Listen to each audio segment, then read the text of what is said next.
1,00,000 మంది శివభక్తులతో కలిసి మహారుద్రాక్ష పూజలో పాల్గొనండి. వెంటనే కాల్ చేసి మీ పేరును నమోదు చేసుకోండి. తాకట్టులో ఉన్న బంగారాన్ని విడిపించి ఆ రోజు ఆన్లైన్ రేటుకే మేము కొంటాం. Sharma gold company.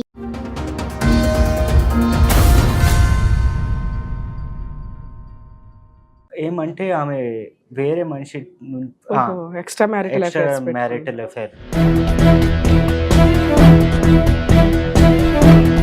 విషయం బయట ఎలా పడింది? అమ్మాయికి ఎక్స్ట్రా మ్యారిటల్ అఫైర్స్ ఇట్లా అది నాకు కాల్ వచ్చింది, స్కూల్ నుంచి కాల్ వచ్చింది, మీ భార్య ఈ స్కూల్లో లేదని. నేను కాల్ చేస్తే స్విచ్ ఆఫ్ ఉండే. ఎక్కడ పోయినారు అని అడిగితే నేను ఎక్కడే పోలేదు, ఉట్టిగా తిరిగినికి పోయినా. సరే అని చెప్పిన. స్కూల్ ఎక్కొట్టి తిరగడానికి వెళ్ళిందా?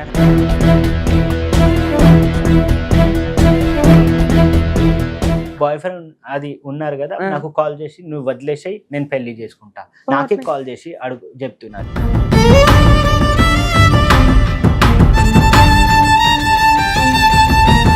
నేను రాను మ్యామ్. ప్రాబ్లం ఏంటి తల్లి? స్టార్టింగ్ 5 years మ్యారేజ్ లోనే అన్నోన్ కాల్స్ వచ్చి అన్నోన్ వీడియో కాల్స్ వస్తాయి అని చెప్తాడు. అన్నోన్ కాల్స్ వస్తాయి, ఆయన వాయిస్ ద్వారా నాకు కాల్స్ వస్తాయి. భాగ్గయ్ అంటున్నారు కానీ నేను 5 years నుంచి ఒక్కటైనా తప్పు చేశానా? ఆయన హోమ్ లో సెర్చ్ చేస్తే నేను ఎప్పుడెప్పుడు మమ్మీ వాళ్ళ ఇంటికి వెళ్ళాను, ఇప్పుడు అక్కడ సెర్చ్ చేసింది క్యాండీ కాల్ అని. గలీజ్ మాటలు చెప్పి ఇప్పుడు వేరే నేను బండి తీసుకుంటే వేరే వాళ్ళతో పైసలు తీసుకొని బండి తీసుకున్నావు అన్నాడు.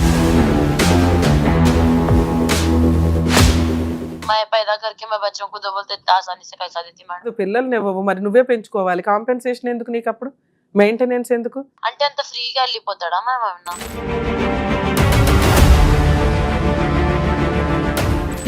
కూడా చూపిస్తలేదు మేడం, ఏం చేయాలి అర్థం కావట్లేదు. నా పాపకి వీడియో కొట్టి నాకు చూపిస్తుంది, ఎవరికి చెప్పుకున్న బాధ లేదు.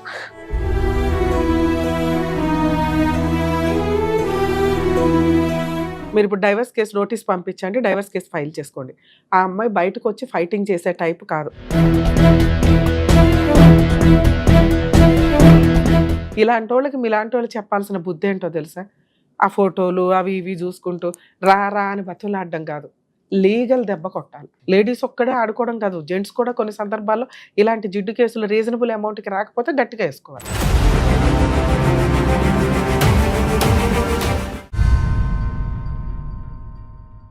సార్ నమస్తే. నమస్తే.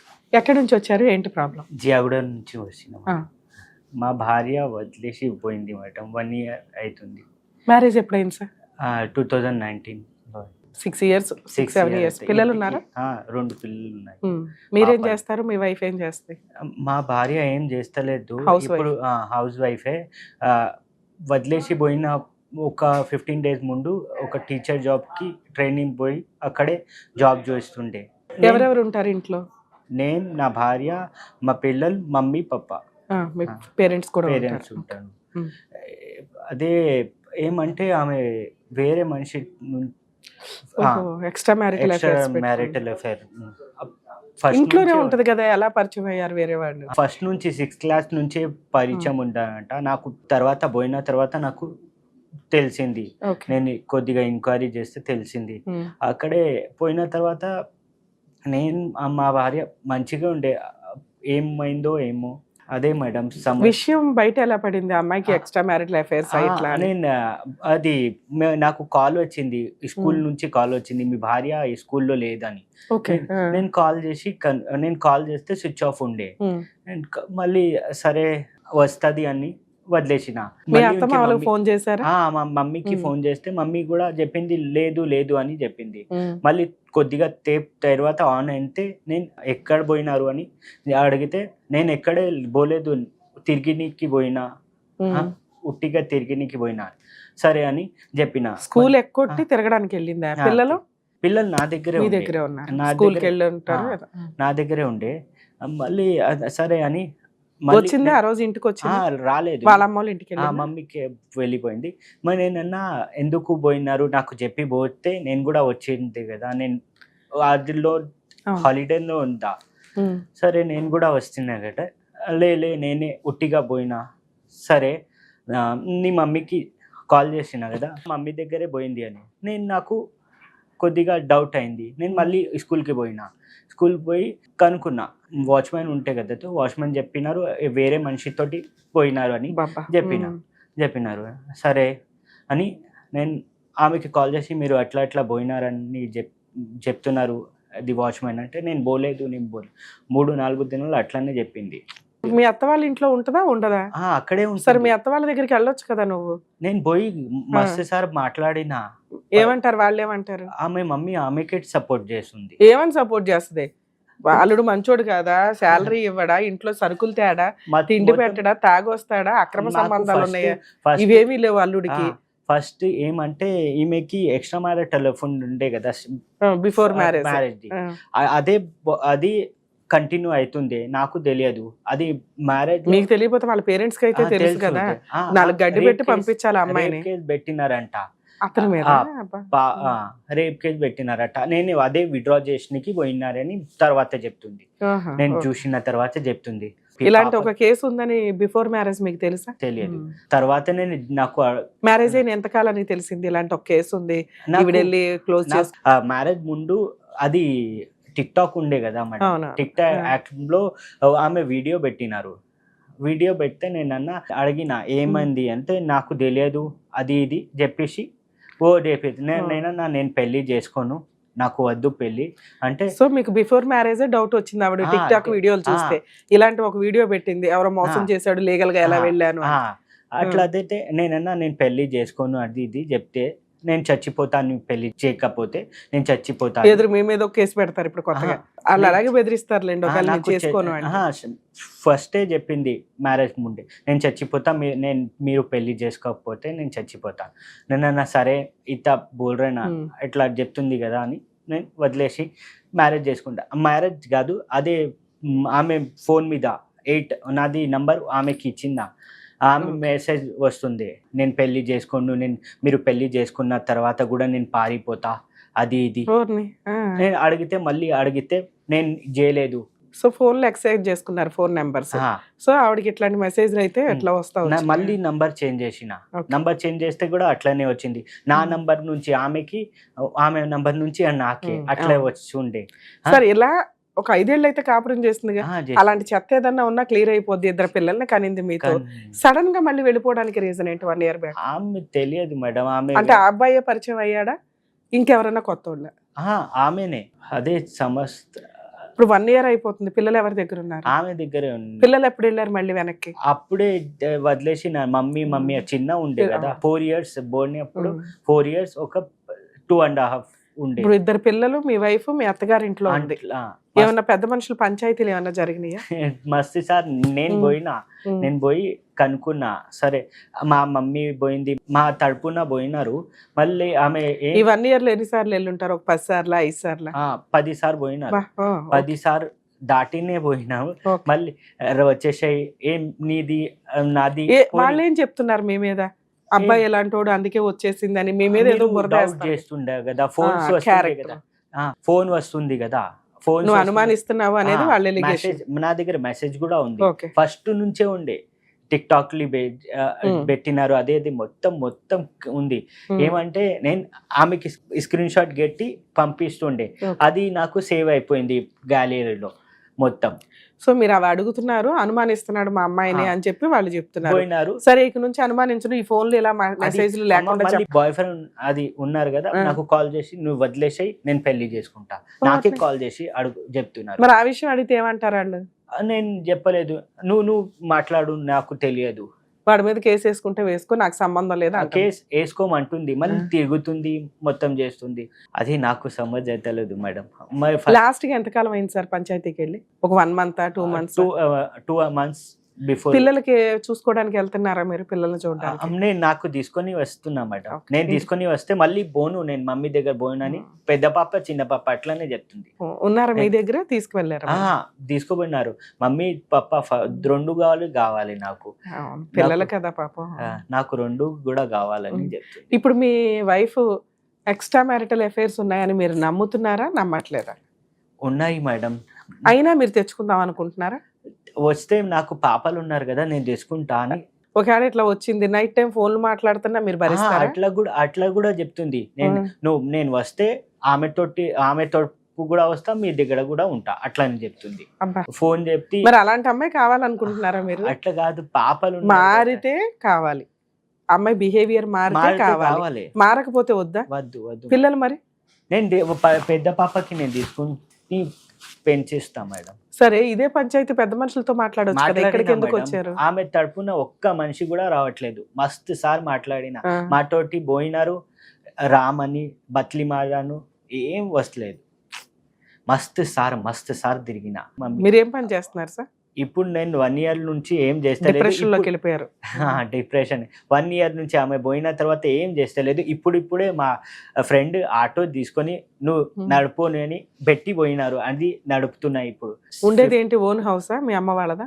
Rented house. మరి రెంట్ అవన్నీ ఎవరు కడుతున్నారు? నేనే కట్టుకుంటా మేడం. డబ్బులు ఎక్కడే?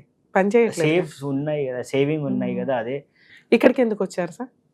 అదే మేడం, ఏదైనా మనకి సాయం అవుతుంది అని ఆమెకి वही समझा के भिजाते हो. ఓకే, उसको కౌన్సిలింగ్ దేకే समझा के लेके आना. కౌన్సిలింగ్ కూడా చేస్తే ఏం అది, నేను కౌన్సిలింగ్ కూడా పోయినా అని అది ఉమెన్స్ పోలీస్ లో పెట్టింది. నేను అక్కడ చెప్పిన నాకు కూడా కౌన్సిలింగ్ అండి, ఆమెకు కూడా కౌన్సిలింగ్ అండి, ఇద్దరికి కౌన్సిలింగ్ చేయండి, నేను పోతాను. ఆ కౌన్సిలింగ్ అంటే ఎఫ్ఐఆర్ మళ్ళీ తీసుకోండి, నాకు వద్దు అని. మస్తు సార్ నేను డివోర్స్ ఇచ్చేస్తా నీకు, అదే సంవత్సరం నుంచి అదే చెప్తుంది. అమ్మాయి ఫస్ట్ నుంచి డైవర్స్ అంటుంది, కౌన్సిలింగ్ కోసం అమ్మాయి ముందుకు రావట్లా. ఏం లేదు, ఎఫ్ఐఆర్ చేయాలంటే కౌన్సిలింగ్ కి రావాలమ్మా అంటే ఎఫ్ఐఆర్ వెనక్కి తెచ్చేసుకుంటుంది, కంప్లైంట్ కాపీ. అదే ఒకవేళ అమ్మాయి ఫోన్ చేసి మేము మాట్లాడితే నేను రాను, ఏం చేసుకుంటారు చేసుకోండి, విడాకులే ఇస్తాను అతనికి అంటే ఏం చేస్తారు? అదే చెప్తుంది మేడం. అదే ఆమె తోటి ఎందుకు మాట్లాడినా, ఆమె మొన్న నాసి ముందే మాట్లాడుతున్నారు కదా, నాసిమే ఏమైతుంది అని, నా నంబర్ మీద నా దగ్గర ఉంది కదా, నా మీద ఉంది కదా, నువ్వు ఏదేదైనా చేస్తున్నావు, నేనన్నా కన్వర్ట్ చేసుకో నీ పేరు మీద, నువ్వు పేరు మీద కన్వర్ట్ చేసుకో, నాకు ఇచ్చేసేయి అని చెప్పిన. వింటలేదని నేనన్నా సరే అని జియో ఆఫీస్కి పోయి నేనే కన్వర్ట్ చేసి వచ్చేసిన. మళ్ళీ నెక్స్ట్ డే ఎయిర్టెల్లో కన్వర్ట్. ఇప్పుడు ఫోన్ చేస్తే మీ వైఫ్ మాట్లాడు, బ్లాక్ లిస్ట్ లో ఉంది. మరి ఎవరు మాట్లాడాలి? ఫోన్ అన్నా కలిస్తే నేను పిలిపించటమా మాట్లాడటమా చేస్తాను. ఆమె మమ్మీ నంబర్ ఉంటుంది, వాళ్ళ మమ్మీ నంబర్ ఉంటుంది.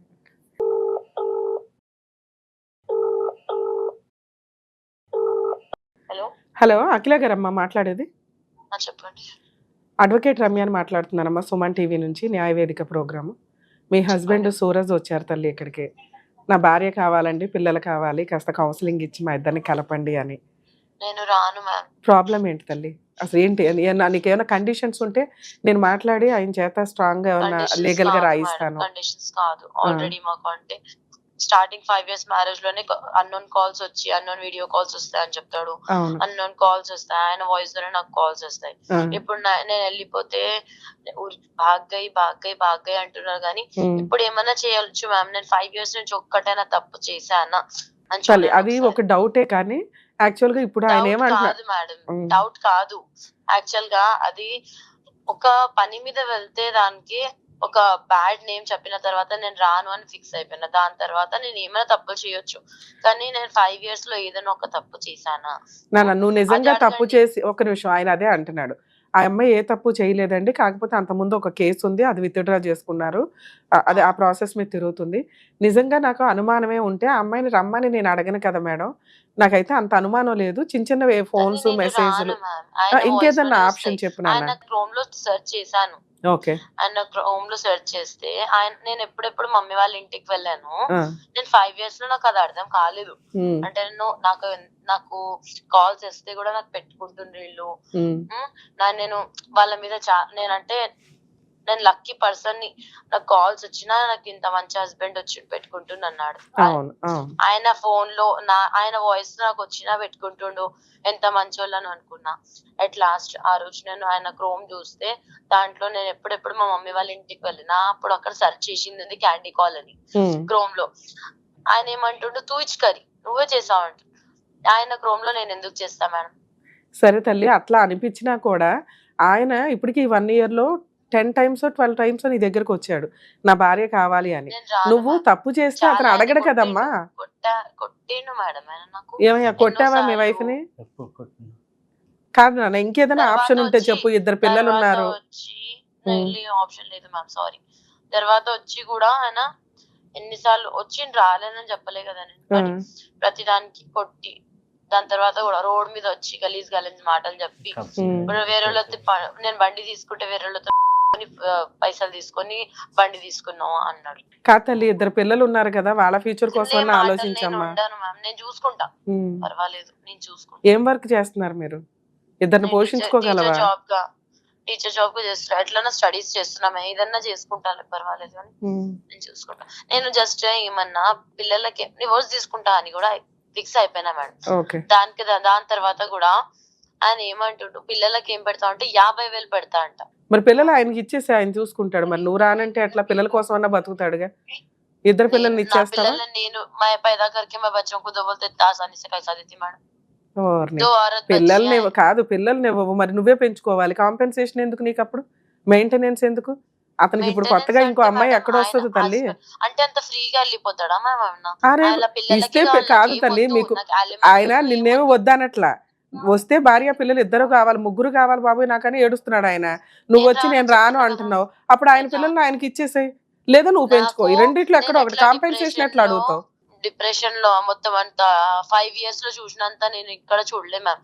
నాకు టార్చర్ వాళ్ళతోని ఏదో ఒకటి లొల్లి, మీటింగ్స్, కూర్చొని వద్దు. ఓకే అమ్మా, ఓకే సరే, మేము మాట్లాడతాం సార్. మీ వైఫ్ తో మాట్లాడాం కదా, తను ఆల్రెడీ ప్రాపర్ గా ఫిక్స్ అయిపోయి ఉంది. అటువంటి అమ్మాయి మీరు ఇంకా మీ క్యారెక్టర్ తగ్గించుకొని వెళ్ళకండి, బతలాడకండి. ఎందుకంటే ఆ అమ్మాయి మీరు రిపీటెడ్గా వెళ్ళటం వల్ల నేను నిజంగా తప్పు చేస్తే ఆయన ఎందుకు వస్తాడు, నేను చెయ్యలేదు కాబట్టి ఆయన వస్తున్నాడు అని ఆవిడ మీద ఉన్న బురద అంతా తీసేసుకుంటుంది, క్లియర్ చేసుకుంటుంది. మీరు అలా రిపీటెడ్గా గతి లేక వెళ్ళటం వల్ల మా పిల్లలని మీరు వెళ్తున్నారు కదా, ఆ అమ్మాయి దాన్ని వేరే వక్రంగా చూపిస్తుంది. నేను ఒక్క వీడియో చూపిస్తా మేడం. సార్ వినండి, ఆ అమ్మాయి మాట్లాడిన దాంట్లో మాకు ఒక చోట అర్థమైపోయింది. నాకు మెసేజ్లు వస్తూ ఉంటాయి, వీడియోలు అవి వస్తుంటాయి. గూగుల్ సెర్చ్లో, క్రోమ్ సెర్చ్లో ఆయన నేను లేనప్పుడు మా అమ్మ వాళ్ళ ఇంటికి వెళ్ళినప్పుడు సెర్చ్ చేసేవాడు. నేనేమనుకునేదాన్ని అంటే, అబ్బా నాకు ఇన్ని మెసేజ్లు వస్తున్నా, నన్ను యాక్సెప్ట్ చేశాడు, నన్ను ఏం అడగట్లేదు, మా అత్త మామ నన్ను ఏం అనట్లా, వీళ్ళు ఎంత మంచోళ్ళు అనుకున్నానండి. తర్వాత తెలిసింది ఆయన సెర్చ్ చేస్తూ కనిపెడుతున్నాడు అని. అంటే కనిపెట్టకపోతే ఈవిడికి వచ్చే బూత్ మెసేజ్లన్నీ మీరు యాక్సెప్ట్ చేస్తున్నట్టేగా, మంచి భర్త కింద మాట్లాడుతున్నట్టేగా. అసలు ఆవిడకి మెసేజ్లు ఎక్కడి నుంచి వస్తున్నాయి? ఆ మాట చెప్పట్లే. అమ్మాయి నంబర్ నుంచే వస్తుండే, ఆవిడ నెంబర్కి ఎక్కడి నుంచో మెసేజ్లు వస్తున్నాయి. ఆవిడ మొత్తంగా ఫైనల్ గా ఏమంటుంది, ఈయనే పంపిస్తున్నాడు, ఈయన వాయిస్ తోటి అంటే అది నీ మీద తోసేస్తున్నారు. నిజంగా నువ్వే పంపిస్తే ఆవిడ ఇప్పుడు డైవర్స్ ఇస్తానంటుంది, డైవర్స్ తీసేసుకుంటాం. అవునా? తీసుకుంటా. ఇవన్నీ ఎందుకు చేస్తావు? ఏ మగాడన్నా ఏ భర్తన్నా ఎందుకు చేస్తాడు? విడాకులు తీసుకోవడానికి. ఇవన్నీ చేసి భార్య కావాలంటాడు ఎవడైనా? లేదు మేడం. సో ఇవన్నీ మీరు చెయ్యలేదు అనటానికి ఇది ఎగ్జాంపుల్. ఆ అమ్మాయి అబద్ధం మాట్లాడుతుంది. ఆ అమ్మాయి ఆల్రెడీ వేరే లైఫ్ స్టైల్ చూస్ చేసుకుంది. మీతో కలిసి ఉండడానికి ఆ అమ్మాయి ఇష్టపడదు. మీరు రిపీటెడ్గా వెళ్ళటం వల్ల ఉపయోగం లేదు. ఓకే, 2 మీకున్న ఆప్షన్స్. ఇలాంటి అమ్మాయి దగ్గర పిల్లల్ని పెంచటమా, పిల్లలిద్దరిని తెచ్చేసుకోవడమా? ఇద్దరు పిల్లల్ని తెచ్చేసుకునే రైట్స్ మీకుంటే ఒకళ్ళు అటు ఒకళ్ళు ఇటు వద్దు. తెచ్చుకుంటే ఇద్దరిని తెచ్చుకోండి లీగల్గా. Okay ma'am. పిల్లల్ని తెచ్చేసుకోగలిగితే తెచ్చేసుకోండి. వెంటనే అడ్వకేట్ని కాంటాక్ట్ అయ్యి నెక్స్ట్ వీక్ తెచ్చుకుంటాం అనగానే ముందుగానే గార్డియన్ ఓపీ పిటిషన్, అంటే చైల్డ్ కస్టడీ మాకే కావాలి అని చెప్పి ఒక పిటిషన్ రెడీ చేసుకుని పాపని తీసుకొచ్చినాక పిల్లలిద్దరిని మీరు పిటిషన్ ఫైల్ చేసుకుంటే ఆవిడ కోర్టులోనే ఫైట్ చేయాలి. పోలీస్ స్టేషన్కి వెళ్ళి నా పిల్లలు నాకు ఇవ్వండి అనటం కుదరదు. ఎందుకంటే అప్పుడు పోలీసులు చెప్తారు, అమ్మ చైల్డ్ కస్టడీ అక్కడ ఉంది, కోర్టులో చూసుకోండి, మేము ఇప్పించలేము అని. అర్థమవుతుందా? కానీ జెంట్స్కి మైనస్ ఏంటంటే, ఆల్రెడీ మీ తల్లిదండ్రులు మిమ్మల్ని చూసుడే ఎక్కువ. ఇంకో ఇద్దరు చిన్న పిల్లల్ని చూడడం అనేది జరిగే పని కాదు. అమ్మమ్మ తాతయ్య చూస్తారంటే అది వాళ్ళంతా ఒక గ్రూప్ కాబట్టి చూస్తారు. నెక్స్ట్ ఒకవేళ మీకు ఇంకో మ్యారేజ్ చేశారే అనుకోండి మీ ఇంట్లో వాళ్ళు, అవి వచ్చిన అమ్మాయి అస్సలు చూసుకోదు. మీరు అటు ఇటు కూడా చాలా ఇబ్బంది అవుతుంది మీకు. ఈవిడ రాదు, వచ్చినా ఈవిడైతే ఉపయోగం లేదు. నాకు అర్థమవుతుంది దాని ప్రకారం. సఫర్ అవ్వకండి సార్, ఎందుకంటే జెంట్స్కి ఇండియాలో కానీ ఏ కంట్రీలోనన్నా పిల్లల కస్టడీ అనేది కూడా చూపిస్తలేదు మేడం. ఏం చేయాలి అర్థం కావట్లేదు. నేను ఇక్కడ దాకా సంవత్సరం నుంచి పోతే ఏం చేస్తుంది, నా పాపకి వీడియో కొట్టి నాకు చూపిస్తుంది. నేను ఎవరికి చెప్పుకున్న బాధ లేదు సార్. బాధపడకండి సార్. సార్ ఉన్న ఆప్షన్స్ ఇండియాలో అందరి జెంట్స్ ఎట్లాగో మీరు అంతే. అంతే మేడం. స్పెషల్ పవర్స్ ఏమి వర్కౌట్ అవ్వు. ఇక్కడ మిమ్మల్ని సేవ్ చేయడం ఇంపార్టెంట్. మీ పిల్లలకు ఇంకా 5 ఏళ్ళు వచ్చినాయి అంటే డాడీ ఎక్కడ ఉన్నారని ఎత్తుక్కొని వస్తారు. ఇలాంటి అమ్మ దగ్గర పిల్లలు ఉండరు సార్. ఈ రోజున పిల్లలు ఎంత ముదురున్నారు. ఇప్పుడే మీరు ఎక్కడైతే ఉన్నారో వెతుక్కొని వస్తారు పిల్లలు. వీళ్ళు ఏమనుకుంటారంటే ఇప్పుడు పిల్లలు ఆవిడ దగ్గర ఉండడం వల్ల కాంపెన్సేషన్ వస్తుందో మెయింటెనెన్స్ వస్తుందో ఈ ఆశతో ఉంటారు కదా, దానివల్ల వచ్చినంత తీసుకుంటుంది. కానీ ఈవిడికి ఒక లైఫ్ ఉంది, ఈవిడ ఇంకో మ్యారేజ్ చేసుకుంటుంది, ఎట్లాగో చేసుకోలేదు, పోనీ ఎవడో ఒకరితో తిరుగుతూ ఉంటుంది. పిల్లలు చూడరా, ఇద్దరు తల్లిదండ్రులు ఉంటేనే పిల్లల్ని పెంచడం చాలా కష్టంగా ఉంది ఈ రోజున సమాజంలో. వాళ్ళకి ప్రొటెక్షన్ కానీ ఏదైనా ఇవ్వడం కానీ. పెద్ద అమ్మాయి మీ దగ్గరకు వస్తానంటే తీసేసుకోండి. ఇప్పుడు చెప్తుంది మేడం, అదే వస్తానంటే తీసేసుకోండి, వస్తానంటే తీసుకోండి, చైల్డ్ కస్టడీ వేసుకోండి. చిన్నమ్మాయి ఆవిడ దగ్గర ఉంటే ఉంటది. వీళ్ళకి కాంపెన్సేషన్ ఇవ్వాలా వద్దా? యాక్చువల్గా వీళ్ళని వదిలించుకోవాలి అంటే 5 ఏళ్ల మ్యారిటల్ రిలేషన్ ఉందో మంచిదా చెడ్డదా పక్కన పెడితే పాపకైతే మెయింటెనెన్స్ కట్టాలి. ఆవిడ నాకేం వద్దు జాబ్ చేసుకుంటున్నాను అంటుంది, టీచర్ జాబ్ చేస్తుందట, ఆవిడకి మెయింటెనెన్స్ రాదు, కాంపెన్సేషన్ రాదు. సో కానీ ఇంకో పాప ఉంది. మీరు లాయర్ల చుట్టూ తిరిగి కోర్టులో ఆ లీగల్ ఎక్స్పెన్సెస్ పెట్టుకోవడం కంటే అదే ₹1 అటు ఇటుగా మాట్లాడుకొని పర్మనెంట్ ఎలిమినీ కింద వాళ్ళిద్దరికి ఇచ్చేసి. చెప్పినా మేడం 20 లక్షలు ₹1 కూడా తక్కువ చేయను. నేను సైన్ చేస్తే 20 లక్షలు కావాలి, ఇంకా నేను కోర్టుకి రాను, పేపర్ రాసి ఇచ్చేస్తా అంతే. సో అమ్మాయి 20 lakhs డిమాండ్ చేస్తున్నా. ఇట్లాంటి అమ్మాయా? అస్సలు ఏనండి సార్, మీరు ఇప్పుడు డైవర్స్ కేసు నోటీస్ పంపించండి, డైవర్స్ కేసు ఫైల్ చేసుకోండి. ఆ అమ్మాయి బయటకు వచ్చి ఫైటింగ్ చేసే టైప్ కాదు. మీకు అర్థమవుతుందా? ఆ అమ్మాయి క్యారెక్టర్ అంతా బయటపడుతుంది. ఓన్లీ పిల్లలకి మాత్రమే మెయింటెనెన్స్ వెళ్తుంది మీ కేసులో. ఇలాంటి అమ్మాయికి అంత డబ్బు ఇవ్వడం కంటే కూడా మ్యాక్సిమం ఈ కేసు 3 to 5 lakhs వెళ్తే ఎక్కువ. అది ఒక పాప మీ దగ్గర ఉండి ఇద్దరు అక్కడ ఉండిపోతానంటే, ఒక పాప మీరు తెచ్చుకుంటున్నారంటే అసలు సెటిల్మెంట్కి వెళ్ళటం కంటే మీరు ఆల్రెడీ పిల్లల్ని చూడాలనుకుంటున్నారు. ఆ అమ్మాయి ఇవ్వడానికి రెడీగా లేదు. మీకు విజిటేషన్ రైట్స్ వస్తాయి కోర్టు నుంచి. అర్థమవుతుందా? ఇలాంటి వాళ్ళకి మీలాంటి వాళ్ళు చెప్పాల్సిన బుద్ధి ఏంటో తెలుసా? ఆ ఫోటోలు అవి ఇవి చూసుకుంటూ రా అని బతులాడడం కాదు, లీగల్ దెబ్బ కొట్టాలి. లేడీస్ ఒక్కడే ఆడుకోవడం కాదు, జెంట్స్ కూడా కొన్ని సందర్భాల్లో ఇలాంటి జిడ్డు కేసులు రీజనబుల్ అమౌంట్కి రాకపోతే గట్టిగా వేసుకోవాలి. ఏంటి మీకున్న ఆప్షన్స్? ఫస్ట్ ఒక అడ్వకేట్ని పెట్టుకోండి, నోటీస్ పంపించండి, కాపురానికి రమ్మని. రాదు, లేదా పోలీస్ స్టేషన్కి వెళ్ళి కంప్లైంట్ ఇస్తుంది. పోలీస్ స్టేషన్కి వెళ్ళి కంప్లైంట్ ఇచ్చినప్పుడు ఇప్పుడు కౌన్సిలింగ్కి నేను రాను అంది కదా, అక్కడ చచ్చినట్టు కౌన్సిలింగ్కి రావాలి. ఆవిడ కంప్లైంట్ ఇస్తే, లేదా ఇవ్వదు, వదిలేయండి. మీరు డైవర్స్ కేసు ఫైల్ చేసుకోండి. ఆ అమ్మాయి డైవర్స్ కేసు ఫైటింగ్కి వస్తుంది, లేదా గృహహింస చట్టం కేసో మెయింటెనెన్సో వేస్తుంది. ఈ 3 కేసుల్లో ఏ కేసులోనైనా కూడా మళ్ళీ మీకు వేరే ఎక్స్ట్రా ఖర్చులు చెప్పట్లా, నేను ఎక్స్ట్రా కేసులు చెప్పట్లా. డైవర్స్ కేసులో కానీ ఆవిడేసే కేసుల్లో అయినా పిల్లల్ని చూపించమని పర్మిషన్ పిటిషన్ వేయొచ్చు. చైల్డ్ విజిటేషన్ రైట్స్ అంటారు. సో ఎప్పుడైతే మీరు ఆ పిటిషన్ వేసారో 20 లక్షల నుంచి 10 లక్షలకు తగ్గిద్ది. ఎందుకంటే మీరు అసలు ఆ ఇంటికి వెళ్ళడమే అమ్మాయికి నచ్చట్లా, మీరు మాట్లాడటమే అమ్మాయికి నచ్చట్లా. సో మీరు పిల్లల కోసం నాకు విజిటేషన్ రైట్స్ ఇస్తేనే నేను ₹10 ఇవ్వగలుగుతా, లేకపోతే ఇవ్వను. జీవితకాలం పిల్లలు పెద్దవాళ్ళు అయ్యాక నేను చూసుకుంటూ ఉంటాను, మెయింటెనెన్స్ ఇస్తాను, పిల్లల్ని చూసుకోవడానికి వస్తా. జరగనివ్వండి, ఇలాగే జరగనివ్వండి. ఈలోపు డైవర్స్ కేసు మీకు ఏదో ఒక ఆర్డర్ వస్తుంది, మీరు వేరే మ్యారేజ్ చేసుకొని హ్యాపీగా ఉంటూ పిల్లల కోసం మెయింటెనెన్స్ రెగ్యులర్గా పే చేయడానికి చూడండి. ఒకవేళ కోర్టు ఎక్కువ ఆర్డర్ చేసింది అనుకోండి, హైకోర్టుకి వెళ్ళండి, కొంత అమౌంట్ తగ్గుతుంది. ఈ అమ్మాయి దగ్గరికి సెటిల్మెంట్కి వెళ్ళటం దండగా 1. 2 అడ్వకేట్ని పెట్టుకొని డైవర్స్ కాపురానికి రమ్మని నోటీస్ పంపించండి. తర్వాత డైవర్స్ కేసు వేసుకోండి. కాపురానికి రమ్మని కేసు వేయ అవసరం, అమ్మాయి అంత క్లియర్ గా చెప్తుంది. అదొక టైం వేస్ట్ మీకు. రమ్మని నోటీస్ పంపించారు, 10 సార్లు పెద్ద మనుషులు పంచాయతీ పెట్టారు, రాలా. నెక్స్ట్ స్టెప్ ఏంటి? అమ్మాయి రాను అని క్లారిటీ ఇచ్చేసింది ఇక్కడ. సో డైవర్స్ ప్రొసీడింగ్స్ నడిపిస్తారు. ఒక్క లాస్ట్ ఆప్షన్ గా కాపురానికి రమ్మని నోటీస్ పంపించండి. ఆ అమ్మాయి మిగతా ఏ కేసులు వేయకపోతే ఈ డైవర్స్ కేసు ఎక్స్పార్టీ ఆర్డర్స్ వస్తుంది, తీసేసుకుని సైలెంట్ ఉండండి కొంతకాలం. ఒకవేళ ఆ అమ్మాయి ఈ డైవర్స్ కేసు ఫైటింగ్ చేయడానికి వస్తే ఇందులోనే మీరు విజిటేషన్ రైట్స్ అడగండి. ఆవిడ ఏదైనా కేసులు వేస్తే ఫైటింగ్ చేయండి, అన్ని కేసులు మీరు గెలుస్తారు. ఒక్క మెయింటెనెన్స్ పాపకి 2 పిల్లలకి ఇవ్వాల్సి వస్తుంది.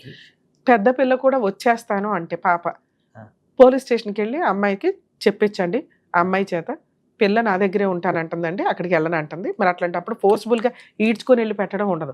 అలా 2-3 సార్లు వచ్చిందంటే ఏ కోర్టు కూడా పట్టించుకోరు, మీకే ఇస్తారు కస్టడీ.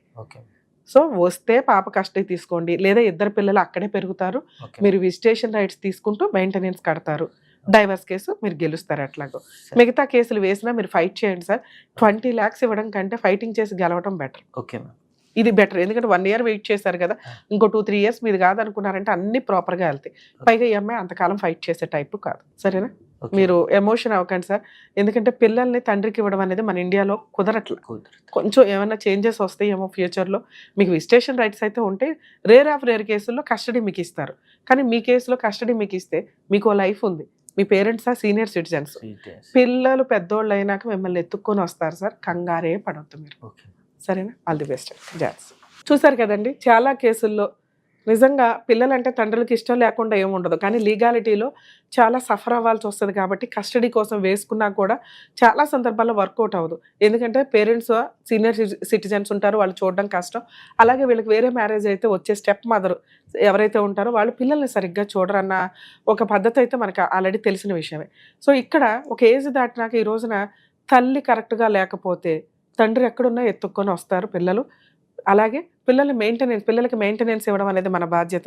తండ్రులు కనేసి వదిలేసినట్లు కాదు, లీగాలిటీలో మిమ్మల్ని సేవ్ చేయడం ఇంపార్టెంట్. కాబట్టి కస్టడీ అనేది మీకు రాదు అనేది ముందుగానే ప్రిపేర్ చేసి ఉంచుతాం. ఎందుకంటే 2-3 సంవత్సరాలు అయిపోయే తలనొప్పి కాస్త 10 ఏళ్ళు తిరగాల్సి వస్తుంది.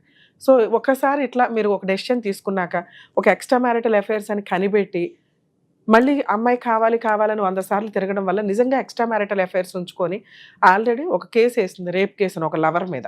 అదొక ఫాల్స్ కేసు. సో ఈవిడ క్యారెక్టర్కి సంబంధించిందంతా కూడా కోర్టుకు ఒక క్లారిటీ వస్తుంది. ఇలాంటి వాళ్ళు పెద్దగా ఎక్కువ కాలం ఫైట్ చేయరు. కానీ అత్యాశ, పిల్లలు ఇక్కడ ఉండిపోవాలి, కాంపెన్సేషన్ గట్టిగా రావాలి, కాళ్ళ మీద కాలేసుకుని బతకాలా, ఆ భర్త ఇంకొకరు పెళ్లి చేసుకోడా, గాలికి తిరుగుతాడా, లేకపోతే హెల్త్ ప్రాబ్లమ్స్తో సూసైడ్ చేసుకుంటారా, లేకపోతే డిప్రెషన్లోకి వెళ్తారా, ఇలా జరుగుతున్న సొసైటీలో మనం ఉన్నాం. చైల్డ్ విజిటేషన్ రైట్స్ కోసం ఫైట్ చేస్తే కనుక ఖచ్చితంగా తండ్రికి విజిటేషన్ రైట్స్ వస్తాయి. అలాగే ఇలాంటి కేసుల్లో డైవర్స్ కూడా చాలా ఈజీగా వస్తుంది. ఎందుకంటే ఆ అమ్మాయి క్లియర్గా చెప్తుంది, నేను కాపురానికి రాను, డైవర్స్ వేయిస్తానని. తను అడిగేది ఏంటంటే కాంపెన్సేషన్ ఆ రేంజ్లో ఉంది. రీజనబుల్ అమౌంట్కి వస్తే కనుక ఈ మ్యాటర్ మ్యూచువల్కి వెళ్తుంది. లేదా ఫైట్ చేస్తే కొంతకాలం ఇలాంటి వాళ్ళకి బుద్ధి చెప్పిన వాళ్ళం అవుతాం.